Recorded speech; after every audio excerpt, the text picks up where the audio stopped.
मुद्रा एवं banking. Leaf कानून प्रक्रिया संबंधित है। लीफ कानून प्रक्रिया साक्ष्यजन का सिद्धांत है से संबंधित है। डॉक्टर वाल्टर लीफ एवं डॉक्टर एडविन केनार ने बैंकों के साक्ष्य सृजन से संबंधित विधि पर विश्लेषण प्रस्तुत किया। उनके अनुसार यह कहना गलत है कि ऋण के निर्माण में प्रारंभिक उपलब्धि बैंकों के पास है। इसके विपरीत इसका श्रेय उन जमाकर्ताओं को जाता है जिनके पैसे बैंक द्वारा उधार लिए जाते हैं।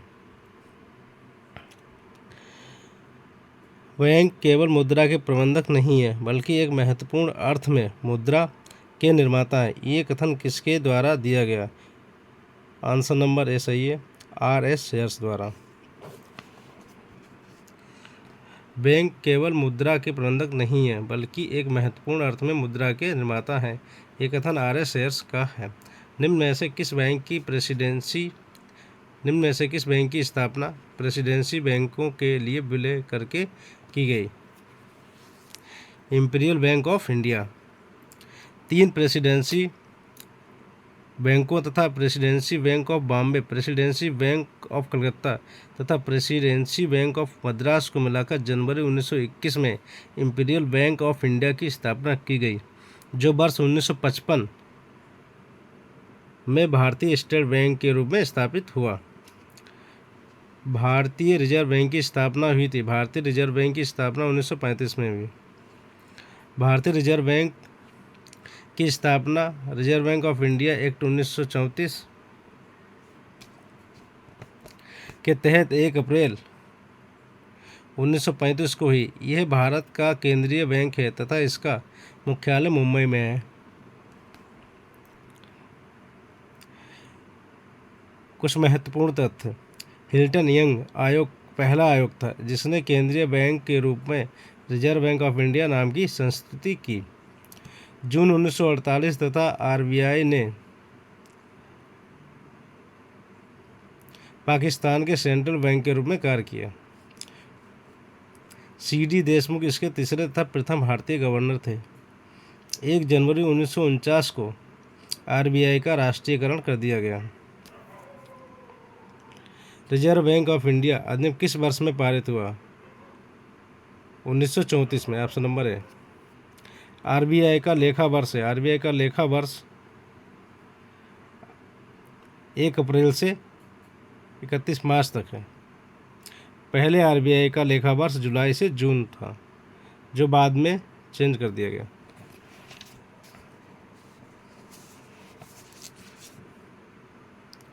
करेंसी एंड फाइनेंस पर वार्षिक रिपोर्ट का प्रकाशन किसके द्वारा किया जाता है? रिजर्व बैंक ऑफ इंडिया द्वारा। करेंसी एंड फाइनेंस का वार्षिक रिपोर्ट भारतीय रिजर्व बैंक RBI द्वारा प्रकाशित किया जाता है। भारतीय रिजर्व बैंक का राष्ट्रीयकरण हुआ। भारतीय रिजर्व बैंक का राष्ट्रीयकरण 1949 में हुआ।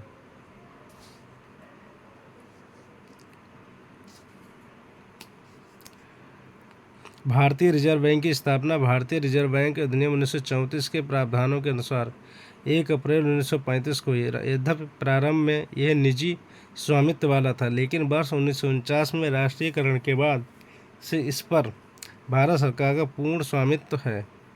रिजर्व बैंक का केंद्रीय कार्यालय प्रारंभ में कोलकाता में स्थापित किया गया था, जिसे वर्ष 1937 में स्थायी रूप से मुंबई में स्थानांतरित किया गया।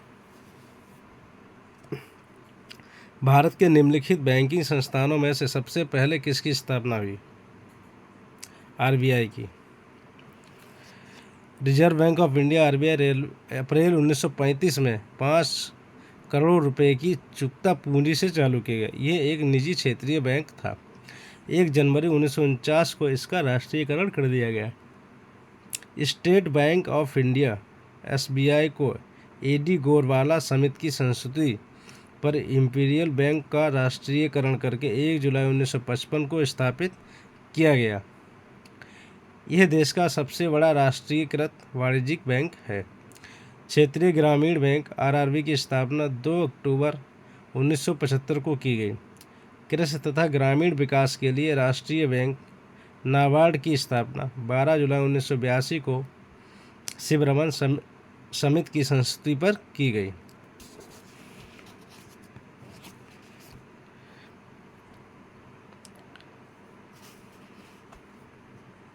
भारतीय रिजर्व बैंक का राष्ट्रीयकरण कब किया गया? भारतीय रिजर्व बैंक का राष्ट्रीयकरण जनवरी 1949 में किया गया। वर्तमान में भारत के रिजर्व बैंक का गवर्नर कौन है? वर्तमान में के गवर्नर शक्तिदास कांत हैं।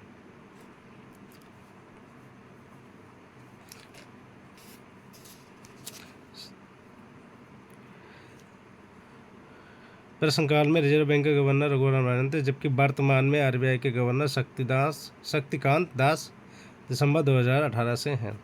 केंद्रीय बैंक का सर्वाधिक महत्वपूर्ण कार्य है शाख नियंत्रण, ऑप्शन नंबर सी। केंद्रीय बैंक का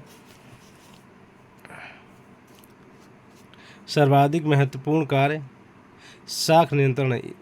केंद्रीय बैंक के अन्य कार्य इसी पर निर्भर करते हैं। शाख नियंत्रण द्वारा केंद्रीय बैंक वाणिज्यिक बैंकों की शाख सृजन क्षमता या उधार देने की नीति को नियंत्रित करता है। केंद्रीय बैंक शाख मुद्रा का नियमन तथा नियंत्रण, देश में कीमत स्थिरता, विदेशी विनिमय दरों में स्थायित्व, व्यापार चक्रों को नियंत्रित करने तथा उत्पादन एवं रोजगार में वृद्धि करने के उद्देश्यों की पूर्ति हेतु करता है। इसके साथ साथ केंद्रीय बैंक निम्न कार्य करता है।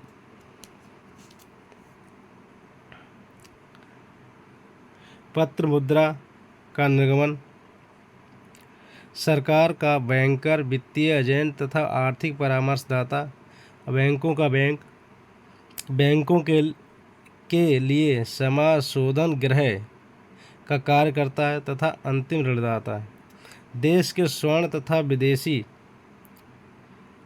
विनिमय कोषों का संरक्षक एवं प्रबंधक, आर्थिक तथ्यों तथा आंकड़ों को एकत्रित व प्रकाशित करना। भारत में निम्नलिखित में से कौन सा एक कार्य केंद्रीय बैंक नहीं करता? केंद्रीय बैंक जनता से जमा स्वीकार करता है। ये गलत ऑप्शन है, नहीं करता।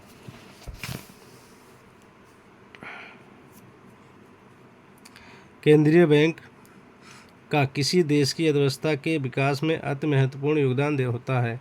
केंद्रीय बैंक न सिर्फ अर्थव्यवस्था की वित्तीय स्थिरता के लिए उत्तरदायी होता है, बल्कि इसे विकासोन्मुखी बनाने का प्रस्ताव करता है। केंद्रीय बैंक के निम्न महत्वपूर्ण कार्य हैं। करेंसी निर्गमन, केंद्रीय बैंक के पास नोट जारी करने का एकाधिकार प्राप्त होता है। इससे नोटों में एकरूपता रहती है, जिससे देश के भीतर विनिमय और व्यापार में सुविधा रहती है। सरकार के बैंकर के रूप में केंद्रीय बैंक सरकार के बैंकर, फिस्कल एजेंट तथा परामर्शदाता के रूप में कार्य करते हैं। यह केंद्र और राज्य सरकारों की जमा रखते हैं और सरकारों की ओर से भुगतान करते हैं। अंतिम ऋणदाता के रूप में केंद्रीय बैंक वाणिज्यिक बैंकों, हुंडी दलालों तथा व्यापारियों अथवा अन्य वित्तीय संस्थाओं को पुनर्वट्टे तथा जमानती कर्जों के रूप में सुविधाएं प्रदान कर अंतिम आश्रय ऋणदाता के रूप में कार्य करता है।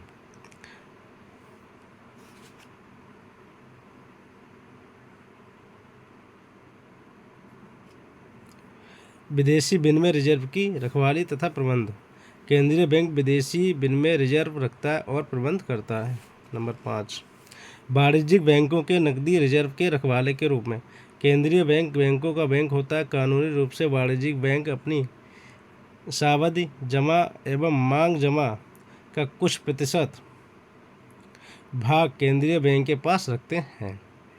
शाख का नियंत्रक, केंद्रीय बैंक का सबसे महत्वपूर्ण कार्य वाणिज्यिक बैंकों की शाख निर्माण शक्ति को नियंत्रित करना है, ताकि अर्थव्यवस्था के भीतर स्फीतकारी और अविस्फीतकारी दबावों को नियंत्रण में रखा जा सके।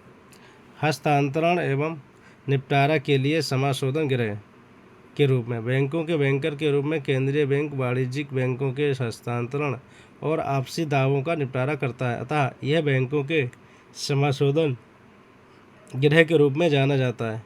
केंद्रीय बैंक जनता से जमाएं स्वीकार नहीं करता। यह कार्य वाणिज्यिक बैंकों द्वारा किया जाता है। व्यापारिक बैंकों द्वारा जनित शाख का नियंत्रण कौन करता है? ऑप्शन नंबर सी, भारतीय रिजर्व बैंक। भारतीय रिजर्व बैंक आंतरिक कीमतों तथा विदेशी विनिमय दरों में स्थिरता स्थापित करने, व्यापार चक्रों पर नियंत्रण और आर्थिक नियोजन को सफल बनाने के उद्देश्य से व्यापारी बैंकों द्वारा जनित शाखा नियंत्रण करता है। इसके लिए भारतीय रिजर्व बैंक, बैंक दर नीति, खुले बाजार की क्रियाएं, बैंकों के आरक्षित निधियों के अनुपात में परिवर्तन, सीमांत स्थायी सुविधा दर, तरलता समायोजन सुविधा, उपभोक्ता शाखा नियमन, न्यूनतम सीमा का निर्धारण, शाख की राशनिंग, नैतिक दबाव, विज्ञापन एवं प्रचार, सीधी कार्रवाई आदि परिमाणात्मक एवं चयनात्मक तरीकों का प्रयोग करता है। वे स्थान जहां बैंकर मिलते हैं और आपसी दावे और खाते निपटाते हैं।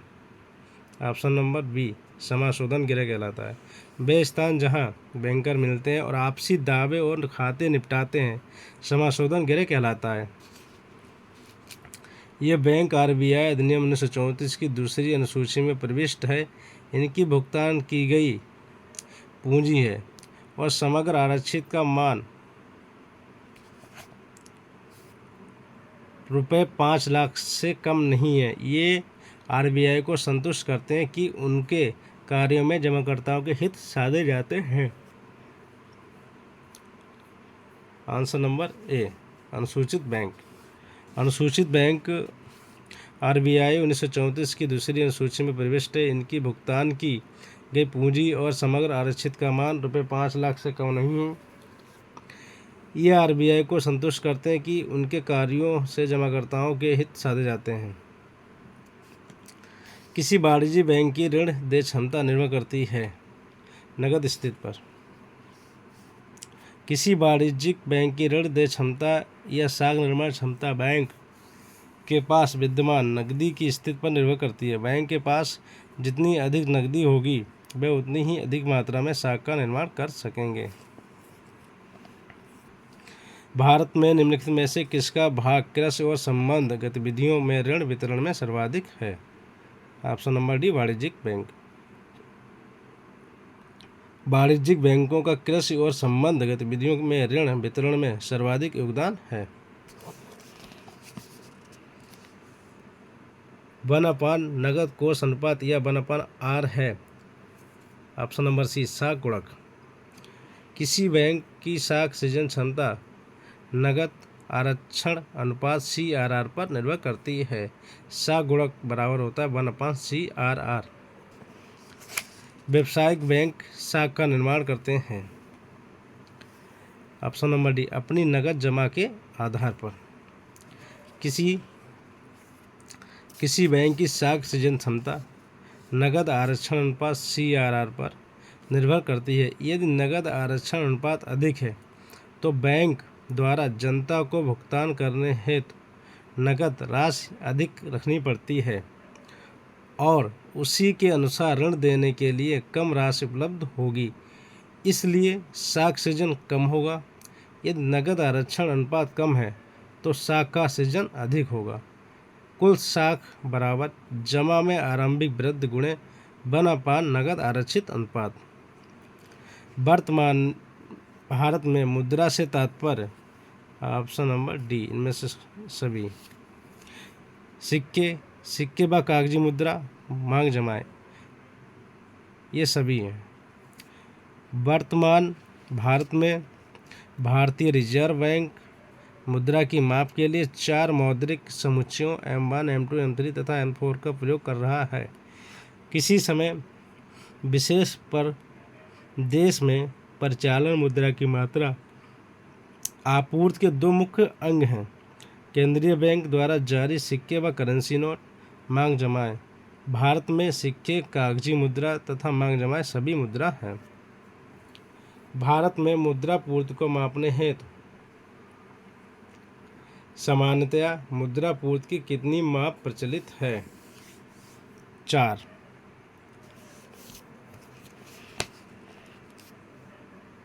सामान्यतः मुद्रा का अर्थ है चल मुद्रा एवं मांग जमाएं।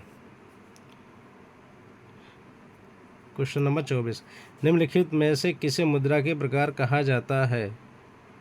उपरोक्त सभी को। ऑप्शन नंबर डी, वस्तु मुद्रा, विदग्राम मुद्रा, पत्र मुद्रा को सभी को मुद्रा के प्रकार कहा जाता है। मुद्रा का वर्गीकरण विभिन्न आधारों पर किया जाता है, जैसे मुद्रा नंबर 1, मुद्रा की भौतिक विशेषता या मौद्रिक प्रणाली कसौटी। नंबर 2, जारीकर्ता की प्रकृति, जैसे सरकार, केंद्रीय बैंक, कमर्शियल बैंक इत्यादि, या स्वीकार्यता कसौटी। नंबर 3, मुद्रा के रूप में मुद्रा के मूल्य तथा वस्तु के रूप में मुद्रा का मूल्य के बीच संबंध। मुद्रा प्रणाली कसौटी पर मुद्रा, धातु मुद्रा, कागज मुद्रा और साख मुद्रा के रूप में पुनः वर्गीकृत किया जाता है। वस्तु मुद्रा से तात्पर्य ऐसी वस्तु से जिसका अपना एक आंतरिक मूल्य हो और इसे मुद्रा के रूप में प्रयोग किया जाए, जैसे तांबा, सोना इत्यादि। इसकी 4 विशेषताएं हैं: टिकाऊपन, विभाज्य, विनिमय और दुर्लभ। स्वीकार्यता के आधार पर मुद्रा को वैध या विदग्राम, सीमित और सीमित और अवैध मुद्रा में वर्गीकृत किया जाता है। वैध मुद्रा से तात्पर्य सरकार से मंजूरी प्राप्त मुद्रा से, जिससे लोगों का अनिवार्यता स्वीकार करना पड़ता है। केंद्रीय बैंक के द्वारा जारी नोट और सिक्के वैध मुद्रा हैं। सीमित वैध मुद्रा से तात्पर्य ऐसी मुद्रा से जिससे एक सीमित सीमा तक भुगतान किया जा सकता है। भारत में 1 पैसे से 25 पैसे तक के सिक्के सीमित वैध मुद्रा हैं। असीमित वैध मुद्रा से असीमित मात्रा में कानूनी तौर पर भुगतान किया जा सकता है। अवैध मुद्रा को सरकार अथवा केंद्रीय बैंक की कानूनी मंजूरी प्राप्त नहीं होती है, जैसे चेकों, हुंडियों और नोटों को कानूनी मान्यता प्राप्त नहीं है। लोगों को इस तरह की मुद्रा स्वीकार करने के लिए बाध्य नहीं किया जा सकता। कागज या पत्र मुद्रा से तात्पर्य कागज के बने विभिन्न अंकित मूल्य के नोटों से है, जिसे देश का केंद्रीय बैंक अथवा सरकार जारी करती है। कागज मुद्रा को प्रतिनिधि कागज मुद्रा, परिवर्तनीय कागज मुद्रा और अधिदिष्ट कागज मुद्रा में वर्गीकृत किया जा सकता है।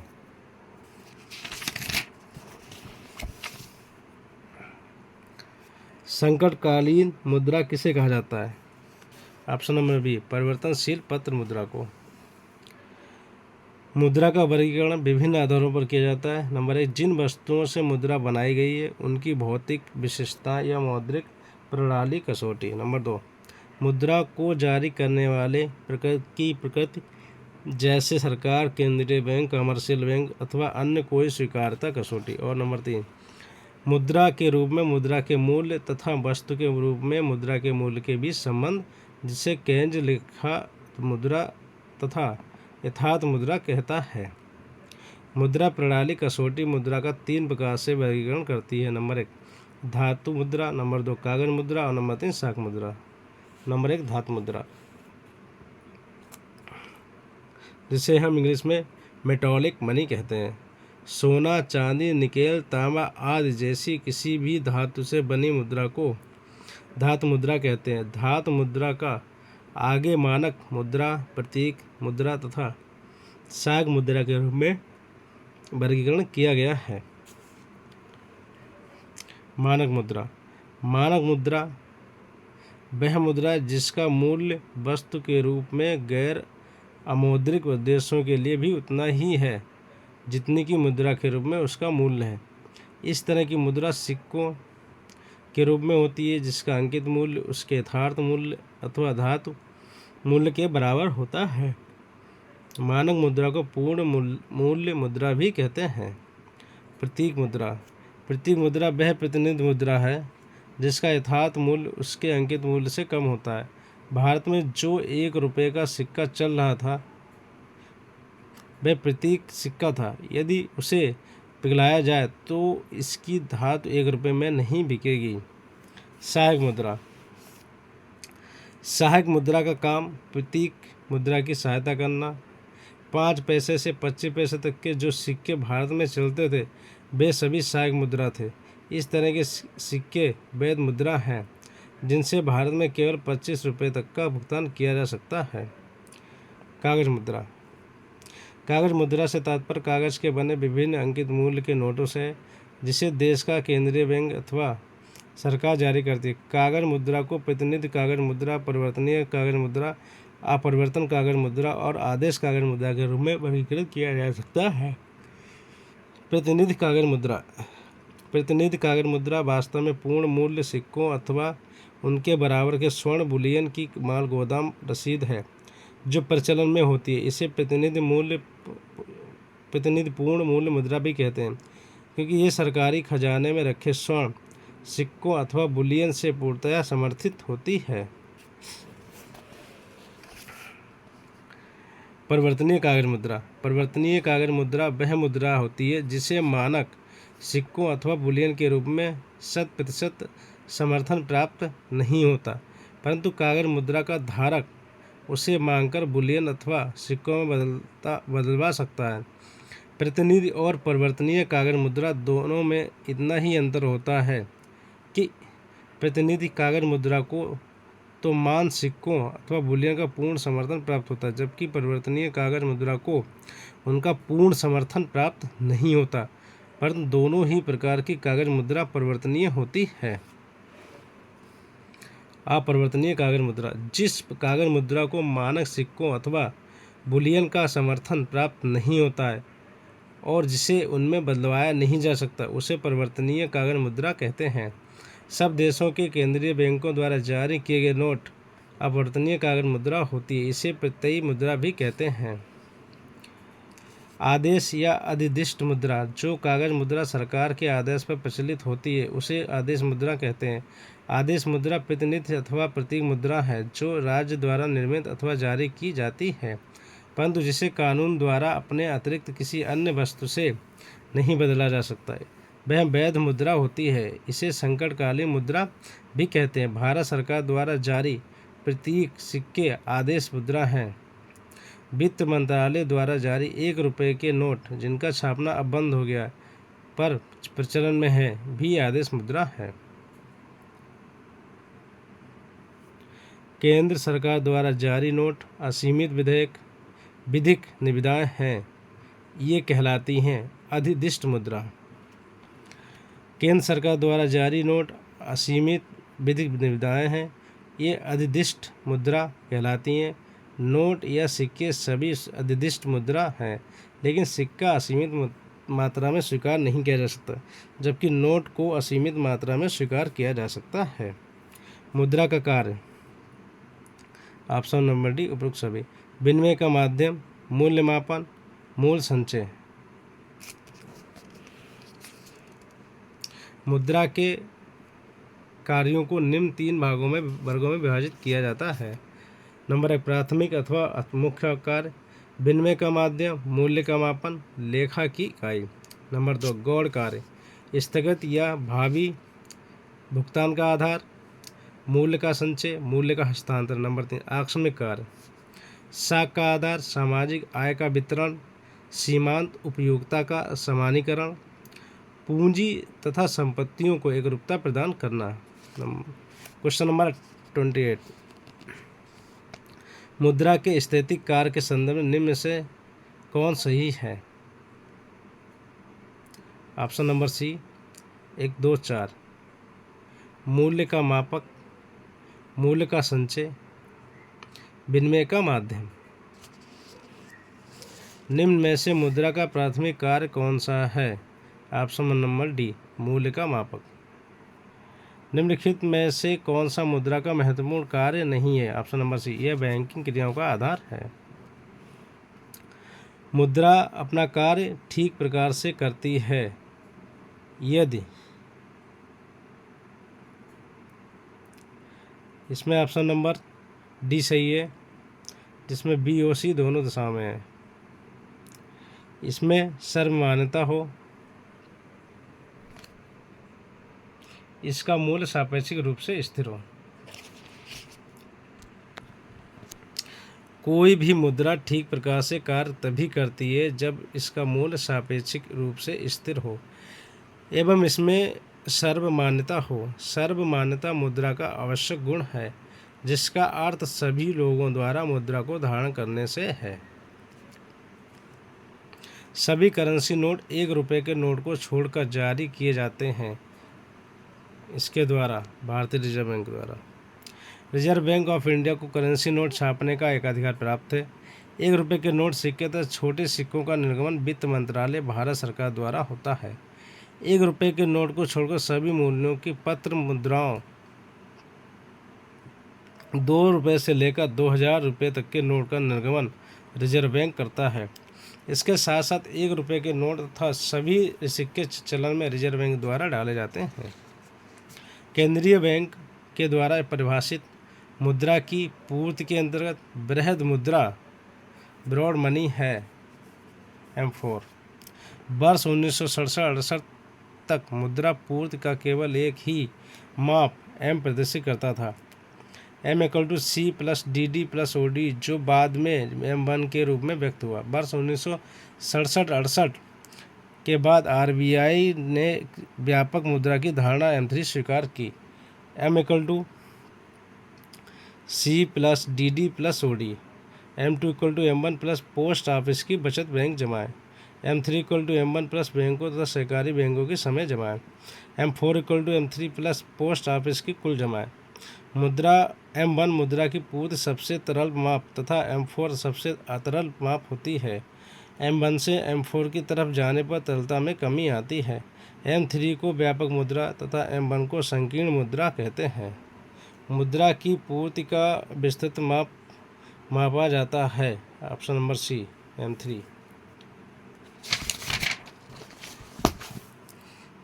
मुद्रा पूर्ति का सबसे तरल माप कौन सा है? Option number B, M1। निम्न में से कौन सी मुद्रा सबसे अधिक तरल एवं विनिमय के लिए सरलतम है? Option number D, M1। मुद्रा की पूर्ति में व्यापक मुद्रा है M3। Option number C।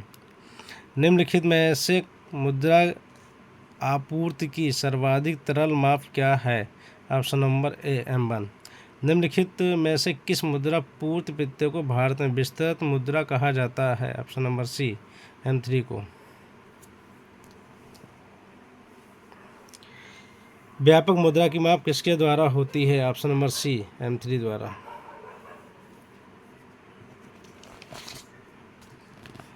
RBR मुद्रा आपूर्ति के 4 घटकों तथा M1, M2, M3 और M4 की गणना करता है। निम्नलिखित में से गलत युग्म चुनना है। ऑप्शन नंबर C गलत युग्म है। M3 में M2 और M1 का योग शामिल है। भारत के मुद्रा भंडारण में M1 संदर्भित करता है। Option number D currency plus मांग निक्षेप प्लस RBI की अन्य जमाएं। भारत में मौद्रिक समाहार के संबंध में M1 कहलाती है संकीर्ण मुद्रा।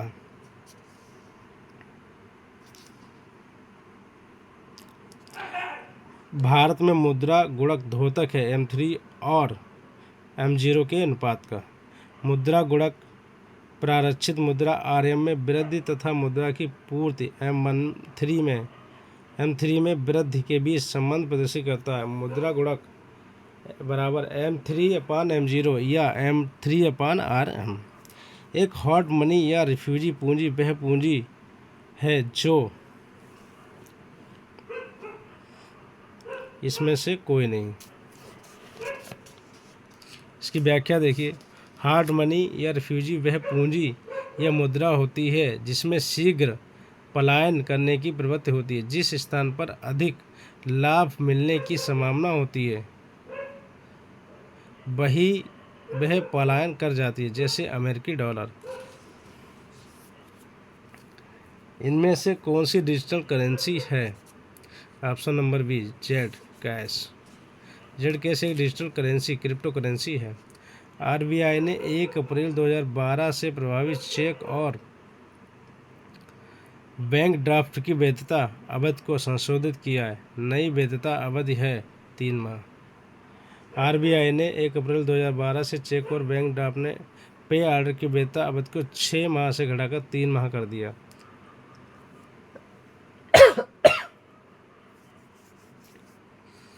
व्युत्पन्न जमा का अर्थ है। व्युत्पन्न जमा का अर्थ है ऑप्शन नंबर D एक बैंक के द्वारा बैंक के ग्राहक को दी गई धनराशि में से निर्मित की गई जमाएं। व्युत्पन्न जमा से आशय ऐसी जमा से है जो एक बैंक के द्वारा बैंक के ग्राहक को दी गई उधारी से निर्मित की जाती है, जबकि प्राथमिक जमा से आशय ऐसी जमा से जो जनता द्वारा बैंक में जमा किया जाता है। 1 रुपये के नोट पर किसके हस्ताक्षर होते हैं? ऑप्शन नंबर डी, वित्त सचिव, भारत सरकार। 1 रुपये के नोट पर वित्त सचिव, भारत सरकार के हस्ताक्षर होते हैं तथा अन्य नोटों पर रिजर्व बैंक के गवर्नर का हस्ताक्षर होता है। 1 रुपये के नोट वित्त मंत्रालय, भारत सरकार द्वारा निर्गमित किए जाते हैं तथा वितरण रिजर्व बैंक द्वारा होता है।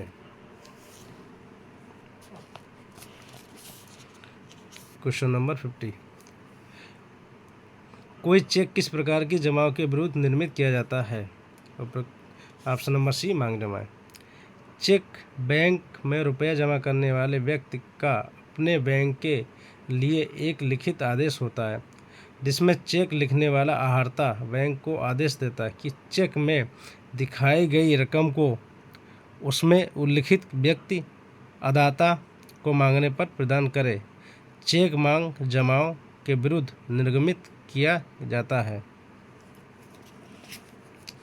विदग्राह्य मुद्रा वह मुद्रा होती है जिसे सरकार द्वारा वैधानिक स्वीकृति दे दी जाती है। Option number C. वैध विदग्राह्य मुद्रा यह वह मुद्रा होती है जिसे भुगतान के साधन के रूप में जनता एवं सरकार दोनों द्वारा स्वीकार किया जाता है। इसके पीछे कानून की शक्ति होती है और इसी आधार पर यह मुद्रा जन साधारण द्वारा स्वीकार की जाती है। कोई भी व्यक्ति भुगतान के रूप में इसे अस्वीकार नहीं कर सकता। यदि वह ऐसा करता है तो उसे सरकार द्वारा दंडित किया जाता है, इसलिए इसे वैध मुद्रा कहते हैं। ये 2 प्रकार की होती है, सीमित वैध मुद्रा, लिमिटेड लीगल टेंडर। नंबर 2, असीमित वैध मुद्रा, अनलिमिटेड लीगल टेंडर।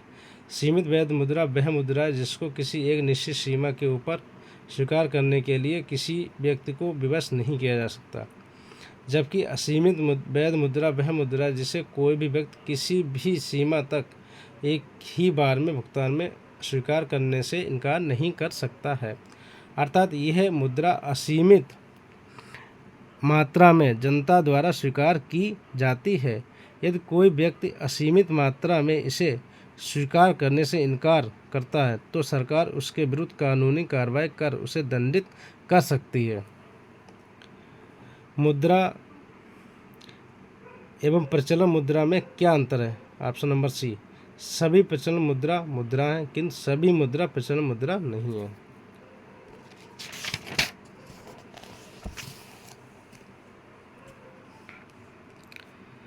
मुद्रा वह है जो मुद्रा का कार्य करे।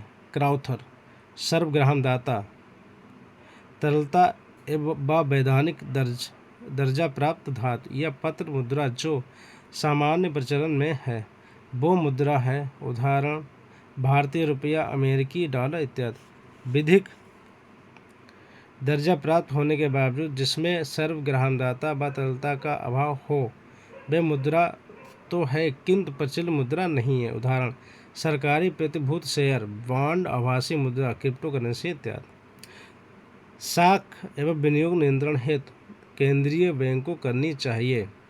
ऑप्शन नंबर ए, नगद आरक्षित अनुपात में बढ़ोतरी और बैंक दर में बढ़ोतरी। Question number 54। पहले इसकी व्याख्या देख लीजिए। साख एवं विनियोग नियंत्रण हेतु केंद्रीय बैंक को नगद आरक्षित अनुपात CRR और बैंक दर में बढ़ोतरी करनी चाहिए। नीचे 2 वक्तव्य दिए गए हैं जिसमें से एक कथन ए तथा दूसरा कारण आर है। मौद्रिक उद्दीपन की नीति के माध्यम से सरकारी व्यय अर्थव्यवस्था में रोजगार तथा आय के स्तर में वृद्धि कर सकता है। कारण आर, मौद्रिक उद्दीपन की नीति का गुणक प्रभाव काफ़ी प्रभावी होता है। तो इसमें ऑप्शन नंबर ए सही है। ए तथा आर दोनों सत्य हैं तथा आर ए की सही व्याख्या करता है। मुद्रा गुणक अनुपात होता है? मुद्रा गुणक अनुपात होता है ऑप्शन नंबर ए, प्राथमिक मुद्रा के परिमाण तथा कुल मुद्रा के परिमाण के बीच।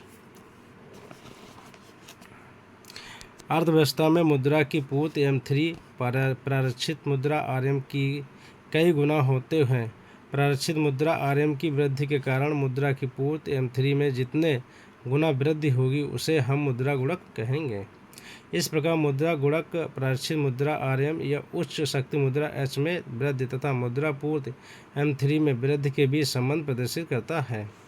मुद्रा गुणक M3/M0 और M3/RM या M3/H, जहाँ M0 आरक्षित मुद्रा या उच्च शक्ति मुद्रा, H या आधार मुद्रा या प्राथमिक मुद्रा, M3 स्थूल मुद्रा या विस्तार मुद्रा है।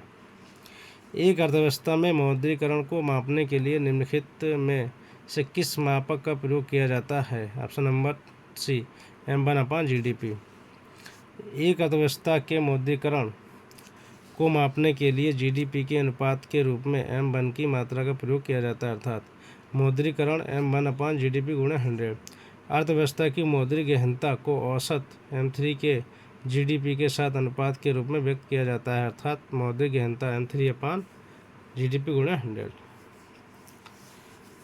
केंद्रीय सरकार के लिए भारतीय रिजर्व बैंक RBI की निवल साख में वृद्धि दर्शाता है। ऑप्शन नंबर 1, मौद्रीकृत घाटा। घाटे की वह राशि जिसकी वित्तीय व्यवस्था नोट निर्गमन के द्वारा हो उसे मौद्रीकरण कहते हैं और उस घाटे को मौद्रिक घाटा कहते हैं। मौद्रिक घाटा बराबर बजटरी घाटा प्लस सार्वजनिक ऋण के संबंध में RBI का योगदान। एड हॉक ट्रेजरी बिल्स में वृद्धि प्लस सार्वजनिक ऋण में RBI के योगदान में वृद्धि। अन्य महत्वपूर्ण तथ्य: एड हॉक ट्रेजरी बिल्स को 1 अप्रैल 1997 से समाप्त कर उसके स्थान पर आर्थोपाई अग्रिम ways and means and advances की व्यवस्था लागू की गई। एड हॉक ट्रेजरी बिल्स की समाप्ति के कारण प्रत्यक्ष मौद्रीकरण समाप्त हो गया, परंतु परोक्ष मौद्रीकरण बना रहा। यदि बजटरी घाटा शून्य हो तो मौद्रीकृत घाटा इस बात पर निर्भर करेगा कि सार्वजनिक ऋण में RBI की धारिता कितनी है। प्रभावी राजस्व घाटा, इफेक्टिव रेवेन्यू डिफिसिट की धारणा को बजट 2011-12 से आरंभ किया गया। निम्न में कौन गुणात्मक साख नियंत्रण की स्थिति नहीं है? ऑप्शन नंबर डी, नगद आरक्षित अनुपात में परिवर्तन। नगद आरक्षित अनुपात CRR में परिवर्तन मात्रात्मक एवं परिमाणात्मक साख नियंत्रण की विधि है, जबकि गुणात्मक साख नियंत्रण की रीति में मार्जिन आवश्यकताओं में परिवर्तन, विभेदात्मक ब्याज दर, नैतिक दबाव आदि आते हैं। निम्न में से कौन सा कथन सही नहीं है? ऑप्शन नंबर बी, वाणिज्यिक बैंकों द्वारा मुद्रा की आपूर्ति तब कम की जाती है जब वे सरकारी बंधपत्रों को परिवारों या व्यवसायों से खरीदते हैं। ये गलत आंसर है, मतलब ये सही नहीं है। इसकी व्याख्या देख लीजिए, सरकारी बंधपत्रों को परिवारों या ऑप्शन नंबर सही, बी सही है। गुणात्मक साख नियंत्रण के लिए केंद्रीय बैंक द्वारा निम्न में से कौन सी विधि प्रयोग में नहीं लाई जाती? ऑप्शन नंबर डी, परिवर्ती रिजर्व अनुपात। गुणात्मक साख नियंत्रण के लिए केंद्रीय बैंक द्वारा उधार राशि नियंत्रण, उपभोक्ता साख का नियमन,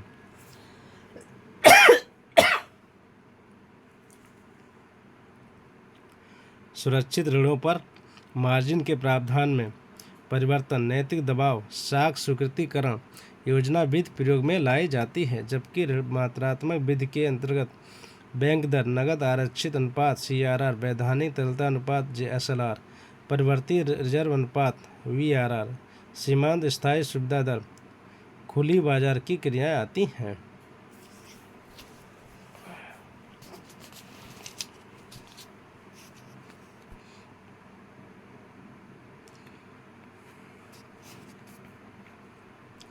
निम्नलिखित में से कौन सा एक केंद्रीय बैंक द्वारा व्यवहार में लाई गई खुले बाजार की क्रियाओं का उदाहरण है?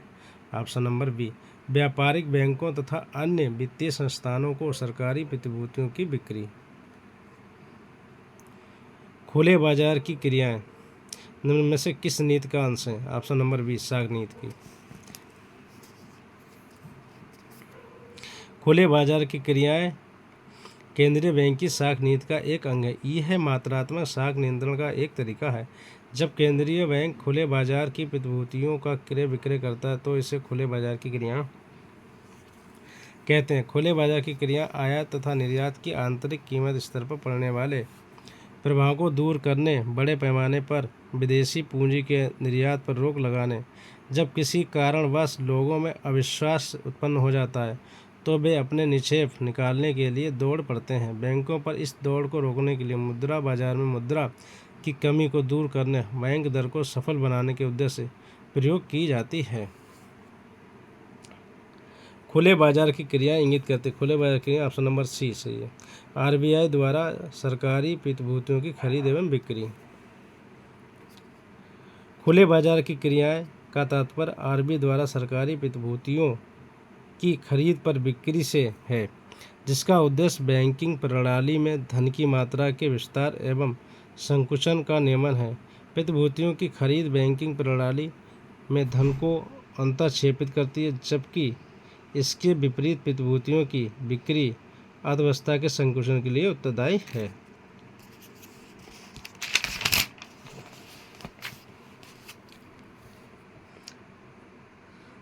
मुद्रा प्रचलन को कम किया जाता है इसके द्वारा। ऑप्शन नंबर बी भारतीय रिजर्व बैंक द्वारा। भारतीय रिजर्व बैंक साख या मुद्रा प्रचलन के नियमन तथा नियंत्रण द्वारा अर्थव्यवस्था में कीमत तथा आर्थिक स्थिरता को बनाए रखता है। मुद्रास्फीति स्थिति मुद्रा प्रचलन में कमी तथा अवसाद या मंदी की स्थिति में मुद्रा प्रचलन में मुद्रा वृद्धि प्रचलन वृद्धि करके स्थिरता को कायम करता है। भारतीय रिजर्व बैंक दो प्रकार के साख नियंत्रणों का प्रयोग करता है: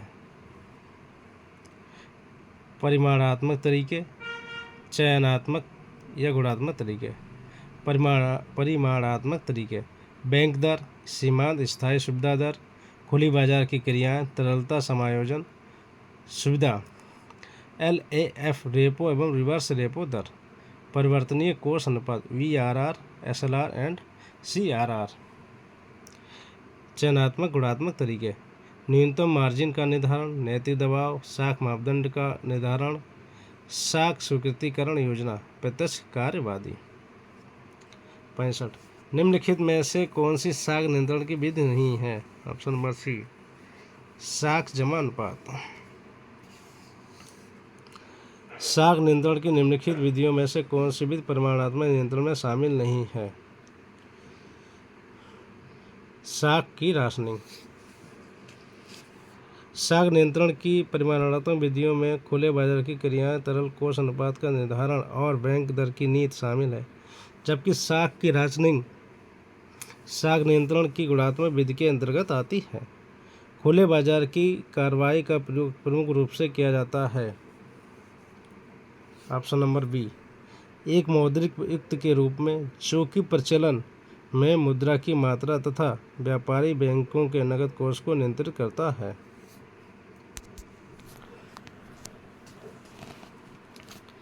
खुले बाजार की कार्रवाई साख नियंत्रण की परिमाणात्मक विधि है, जिसका प्रयोग एक मौद्रिक युक्त के रूप में किया जाता है, जो कि प्रचलन में मुद्रा की मात्रा तथा व्यापारी बैंकों के नकद कोष को नियंत्रित करती है। खुले बाजार की क्रिया के अंतर्गत रिजर्व बैंक अर्थव्यवस्था में मुद्रा की पूर्ति को नियंत्रित करने के लिए सरकारी प्रतिभूतियों का क्रय विक्रय करता है।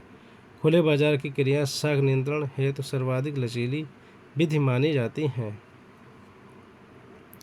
खुले बाजार की क्रिया संबंध है। Option number C Reserve Bank of India के द्वारा सरकारी प्रतिभूतियों के क्रय और विक्रय। खुले बाजार परिचालन का लक्ष्य है। खुले बाजार परिचालन का लक्ष्य सरकारी प्रतिभूतियों का क्रय और विक्रय। निम्नलिखित में से कौन सी विधि साख नियंत्रण के लिए अधिक लचीली है? ऑप्शन नंबर बी खुले बाजार की क्रियाएं।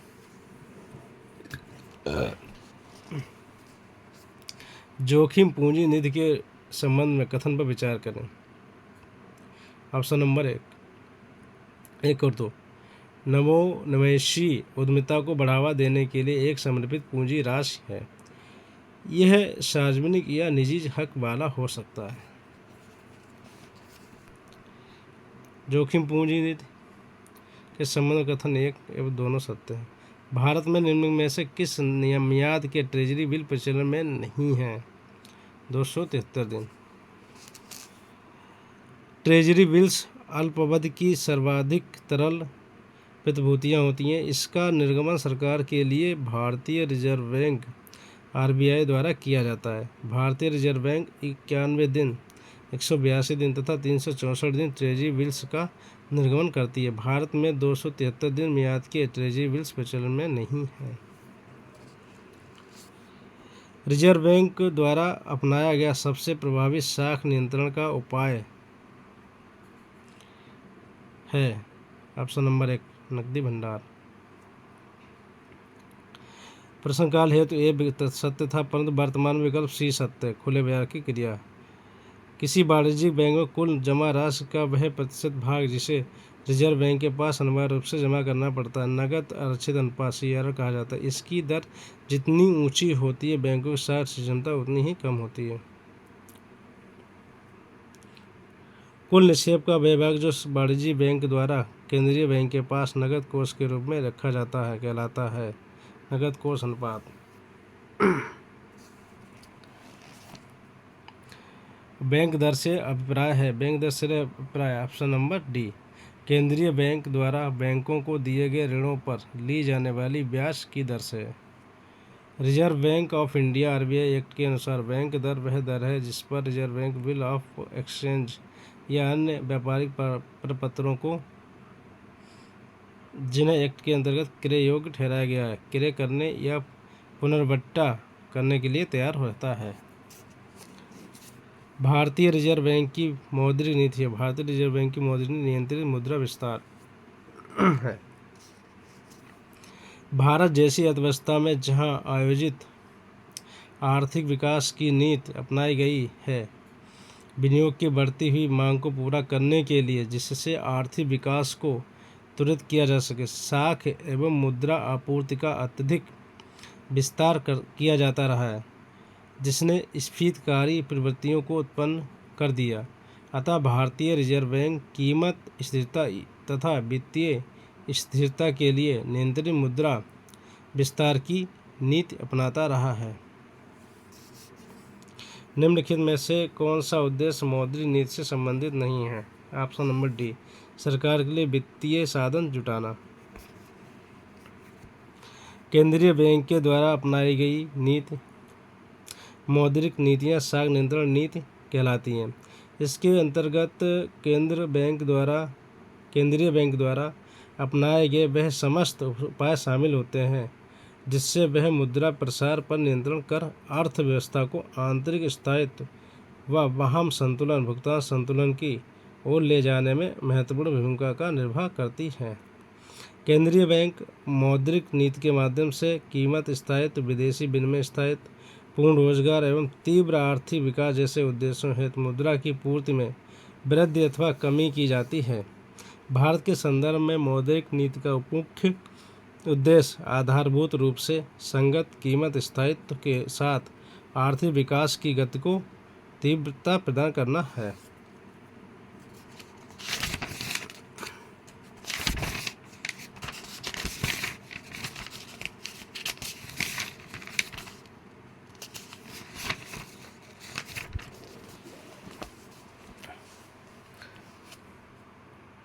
मौद्रिक नीति के किस उद्देश्य को अधिकांशतः भारत में मौद्रिक नीति के क्रियान्वयन का मूल्यांकन करने हेतु प्रयोग किया जाता है?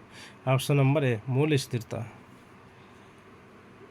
निम्नलिखित में से कौन सा भारत में मौद्रिक नीति का उद्देश्य नहीं? ऑप्शन नंबर सी विदेशी व्यापार नियमित करना। निम्न में से कौन सा मौद्रिक नीति का उद्देश्य नहीं? ऑप्शन नंबर डी संतुलित बजट। निम्नांकित में से कौन मौद्रिक नीति का अस्त्र नहीं है? ऑप्शन नंबर सी सरकारी व्यय। मौद्रिक नीति एक अन्य महत्वपूर्ण साधन है जिसके द्वारा समष्टिपरक आर्थिक नीति के उद्देश्यों को प्राप्त किया जा सकता है। राजकोषीय नीति के समान ही मौद्रिक नीति का भी बृहद उद्देश्य उत्पादन के पूर्ण रोजगार पर साम्य की स्थापना करना तथा अर्थव्यवस्था में कीमत स्थिरता को सुनिश्चित करना है। मौद्रिक नीति समग्र मांग के स्तर को प्रभावित करके पूर्ण रोजगार अथवा संभावी उत्पादन स्तर पर अर्थव्यवस्था को स्थिर बनाने के उद्देश्य से मुद्रा की पूर्ति तथा ब्याज दर में परिवर्तन करने से संबंधित होती है। अन्य महत्वपूर्ण तथ्य, मौद्रिक नीति के 4 बड़े उपकरण निम्न हैं। खुले बाजार की क्रिया, नंबर 2 बैंक दर में परिवर्तन, नंबर 3 नकद कोष अनुपात में परिवर्तन करना, नंबर 4 चयनात्मक साख नियंत्रण करना। मौद्रिक या साख नियंत्रण के 2 तरीके, सामान्य तरीके या परिमाणात्मक तरीके।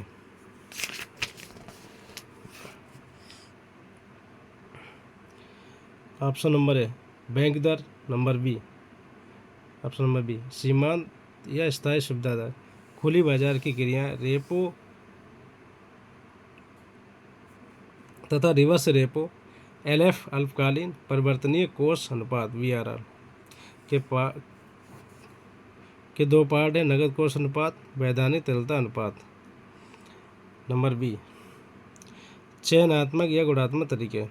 ऑप्शन नंबर 1 न्यूनतम सीमा या मार्जिन निर्धारण, नंबर 2 नैतिक दबाव, नंबर 3 साख मापदंड का निर्धारण, नंबर 4 साख स्वीकृतिकरण योजना, नंबर 5 प्रत्यक्ष कार्रवाई।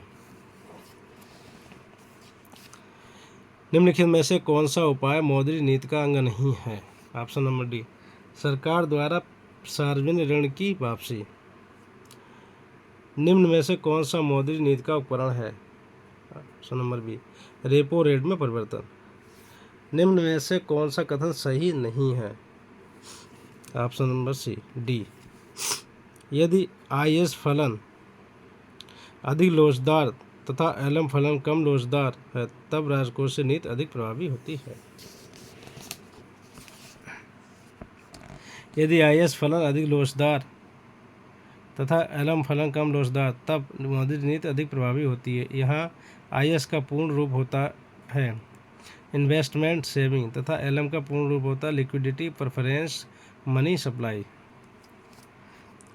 निम्नलिखित में से कौन सा भारतीय अर्थव्यवस्था में मौद्रिक नीति के मुख्य उपकरण के रूप में उभरा है? ऑप्शन नंबर है तरलता समायोजन सुविधा।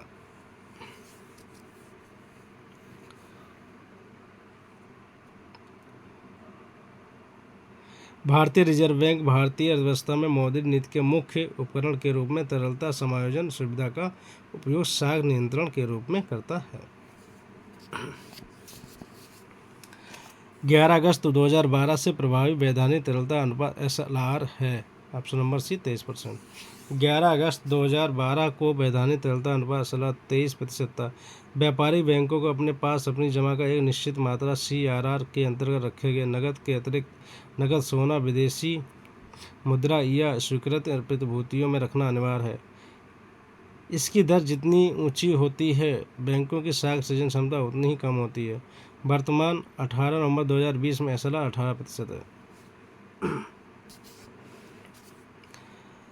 भारत के बैंकों को उनके जोखिमपूर्ण संपत्तियों और पूंजी के बीच एक निश्चित अनुपात संरक्षित करना है जिसे कहते हैं ऑप्शन नंबर डी आंसर सही है पूंजी से जोखिम भारतीय पर्याप्तता अनुपात CRAR। भारत के बैंकों को उनके जोखिमपूर्ण संपत्तियों और पूंजी के बीच एक निश्चित अनुपात अनुरक्षित करना है जिसे पूंजी से जोखिम भारतीय पर्याप्तता अनुपात CRAR कहते हैं। परिमाणात्मक साख नियंत्रण की विधि को चुनें।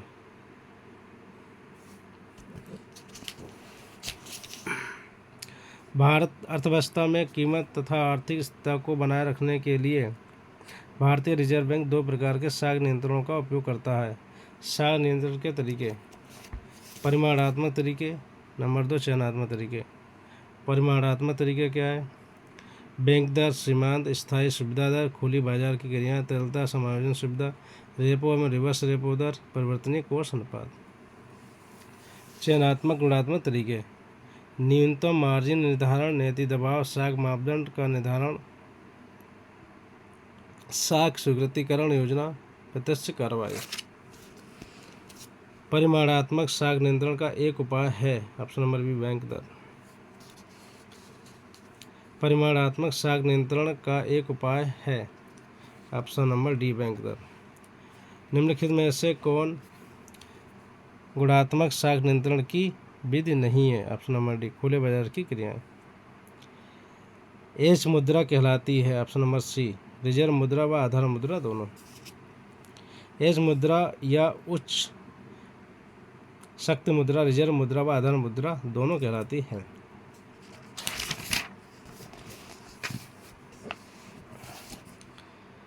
उच्च शक्ति मुद्रा में सम्मिलित है? ऑप्शन नंबर सी, चलन में प्रचलन मुद्रा व केंद्रीय बैंक के पास बैंकर्स की जमाएं। ऑप्शन नंबर सी सही है। आरक्षित मुद्रा या उच्च शक्ति मुद्रा वह राशि है जो वाणिज्यिक बैंकों के पास आरक्षितों और जनता के पास करेंसी के रूप में विद्यमान है। ये बैंक जमाओं के विस्तार और मूर्ति और मुद्रा पूर्ति का आधार तय करती हैं। इसे इस प्रकार व्यक्त किया जा सकता है, H=C+R, जहाँ C जनता के पास मुद्रा करेंसी और सिक्के, R=RBI के पास सरकार और बैंक की रिजर्व जमा राशि। रिजर्व फंड दो प्रकार के होते हैं, बैंकों के सांविधिक रिजर्व फंड RR, अतिरिक्त रिजर्व फंड ER। अतः H=C+RR+ER। किसी अर्थव्यवस्था में मुद्रा की पूर्ति उच्च स्तरीय मुद्रा पूर्ति पर निर्भर करती है। उच्च स्तरीय मुद्रा की पूर्ति जितनी अधिक होगी, मुद्रा पूर्ति M भी उतना अधिक होगा। इनके बीच संबंध निम्न समीकरण द्वारा प्रस्तुत किया जा सकता है, M=1+CR/CR+RR small plus ER small r गुणे H, जहाँ CR करेंसी अनुपात, RR रिजर्व अनुपात तथा ER अतिरिक्त रिजर्व अनुपात है। उच्च शक्ति मुद्रा का सूत्र है? Option number B, H=C+RR+ER। निम्न में से किनकी गणना उच्च शक्तिशाली मुद्रा के अंतर्गत नहीं की जाती?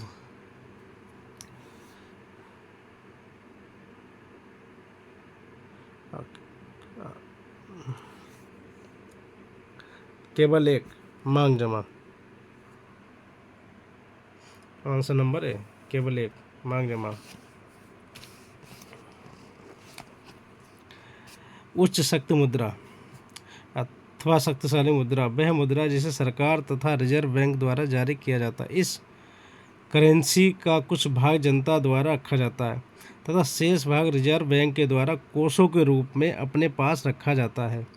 H=C+R, जहाँ H उच्च शक्ति मुद्रा, C= जनता के पास करेंसी पत्र मुद्रा या सिक्के, R= सरकार एवं बैंकों की RBI के पास जमाएं। इस प्रकार जनता के पास रखी गई मुद्रा तथा बैंकों के कोषों का योग शक्तिशाली मुद्रा कहलाता है। इसका सृजन मुख्य रूप से देश का केंद्रीय बैंक करता है। रक्षित कोष दो प्रकार के होते हैं, बैंकों के वैधानिक रक्षित कोष जो उन्हें केंद्रीय बैंक के पास रखने पड़ते हैं, RR, तथा नंबर 2 आरक्षित कोष अतिरिक्त रक्षित कोष ER। इस प्रकार H=C+RR+ER है। भगवान अच्छा।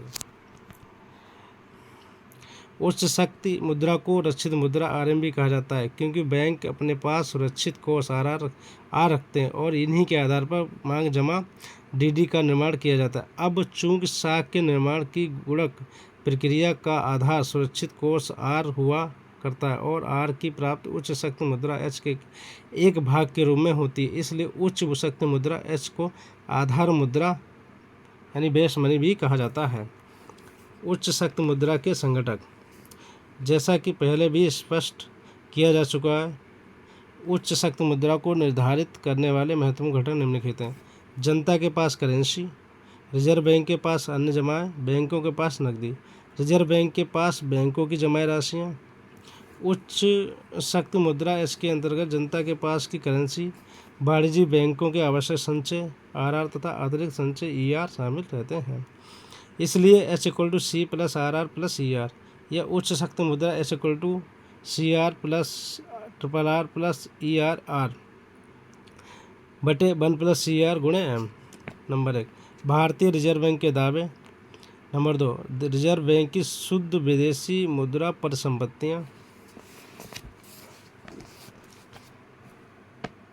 नंबर 3 सरकार की जनता के प्रति मुद्रा संबंधी देनदारियाँ। नंबर 4 रिजर्व बैंक की शुद्ध अमौद्रिक देयताएँ। रिजर्व बैंक की मौद्रिक देयताएं जितनी अधिक होंगी, नई उच्च शक्ति मुद्रा की मात्रा उतनी ही कम होगी। निम्नलिखित में से कौन सी भारत में चयनात्मक साख नियंत्रण की विधि नहीं है? ऑप्शन नंबर सी, परिवर्तनीय आरक्षित अनुपात। परिवर्तनीय आरक्षित अनुपात VRR मात्रा में साख नियंत्रण की विधि है, जबकि साख राशनिंग, मार्जिन अपेक्षाएं, उपभोक्ता साख नियमन चयनात्मक साख नियंत्रण की विधि है। निम्नलिखित में से किसे नोट निर्गत करने का एकाधिकार प्राप्त है? Option number B, Reserve Bank of India को। Reserve Bank of India Act 1934 की धारा 22 के अंतर्गत RBI को पत्र मुद्रा के निर्गमन करने का एकाधिकार प्राप्त है। 1 रुपये के नोट को छोड़कर शेष सभी मूल्यों की पत्र मुद्राओं का निर्गमन RBI करता है। 98। निम्नलिखित में से कौन सी चयनित साख नियंत्रण विधि है? ऑप्शन नंबर डी, नैतिक दबाव।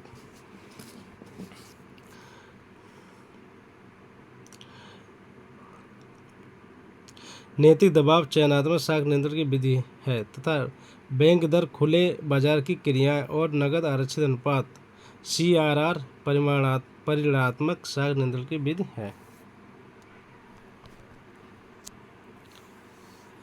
निम्न में से कौन एक केंद्रीय बैंक का कार्य नहीं है? ऑप्शन नंबर सी, साख सृजन। भारत का केंद्रीय bank reserve Bank of India है। इसकी स्थापना वर्ष 1935 में की गई तथा इसने 1 अप्रैल 1935 से कार्य करना प्रारंभ किया। केंद्रीय बैंक का कार्य साख सृजन करना नहीं है। साख सृजन का कार्य व्यावसायिक बैंकों द्वारा किया जाता है, जो व्यावसायिक बैंकों का मुख्य कार्य है। केंद्रीय बैंक के कार्य नोट निर्गमन, विनिमय नियंत्रण, साख नियंत्रण, बैंकों का बैंक, सरकार के बैंक के रूप में आदि। निम्न में से कौन सा एक केंद्रीय बैंक का कार्य नहीं है? साख सृजन। अगर पसंद आए तो लाइक, सब्सक्राइब और शेयर करें। धन्यवाद।